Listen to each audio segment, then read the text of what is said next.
Hello my dear student, brain booster series में आपका फिर से स्वागत है। आओ आज के क्वेश्चन को चेक करते हैं।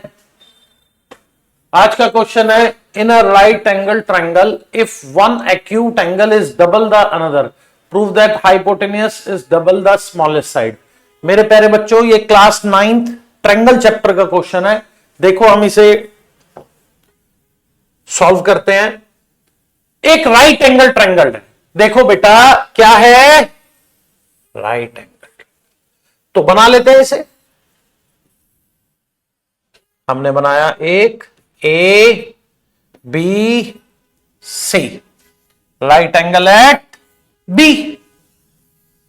अब इफ वन एक्यूट एंगल, अब मेरे प्यारे बच्चों राइट एंगल ट्रायंगल में एक तो 90 डिग्री है और बाकी दोनों एंगल्स एक्यूट होंगे। दोनों एंगल्स में क्या दे रखा है, one angle is double the another.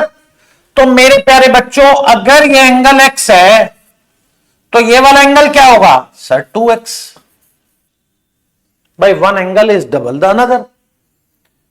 Prove that hypotenuse is double the smallest side.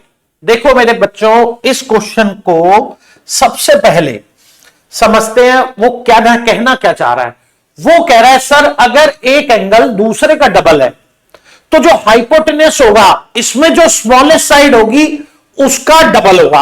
अब सर स्मॉलेस्ट साइड कौन सी होगी? देखो बच्चों, वैसे जनरली हम ऐसे देखते हैं कि अगर जो एंगल छोटा है, ऑब्वियस सी बात है ये एंगल इसका डबल है, ये एंगल छोटा है, जो एंगल छोटा है उसके सामने वाली साइड छोटी होगी।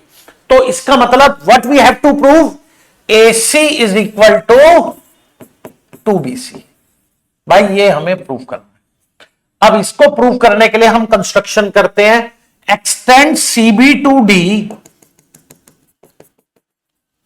सच that BC equal to BD। Extend CB to D such that BC equal to BD। और हमने AD को ज्वाइन कर लिया। अब मेरे प्यारे बच्चों देखो, ये वाला ट्रायंगल और ये वाला ट्रायंगल कॉन्ग्रुएंट है।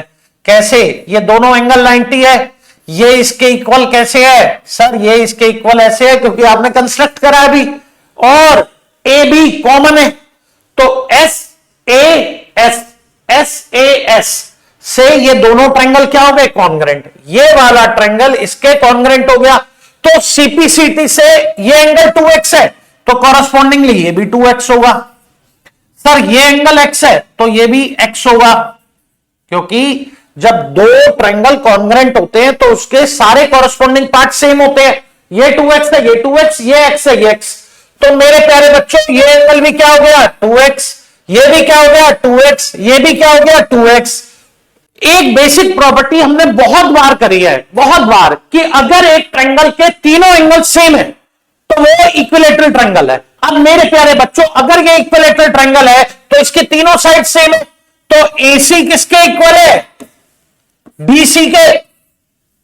भाई जब ये इक्विलैटरल ट्रायंगल है तो सर तीनों साइड सेम है। इक्विलैटरल ट्रायंगल क्यों है, क्योंकि सर तीनों एंगल सेम है।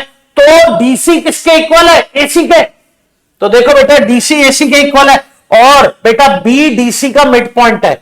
ये इसके इक्वल क्यों है, ये इसके इक्वल क्यों है, अभी हमने बताया था, हमने कंस्ट्रक्ट करी थी extend CB to D such that BC equal to BD।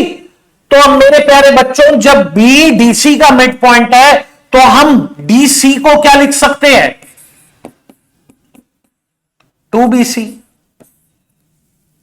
अब देखो हमें प्रूफ क्या करना था, आ गया। Thank you very much. अगर आपको ये समझ में आया हो तो, अगर नहीं समझ में आया तो वीडियो को दोबारा से देखें एक बार। मैं पूरा 100% श्योर हूं आपको दोबारा समझ में आ जाएगा। Thank you.